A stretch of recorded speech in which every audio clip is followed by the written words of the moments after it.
Ian understands. I just need to give her back the bag. The girl took it and left. And Ian looked at her back. Look at the spade next to him again. Here, very few people. Even if she was killed, no one knows. That's a full pocket of money.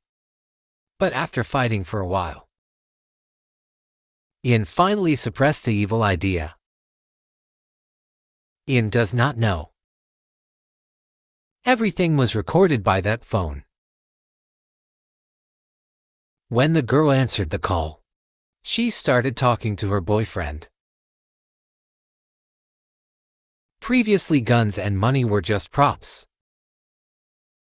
Today's live stream is also over. Turns out she's a net idol.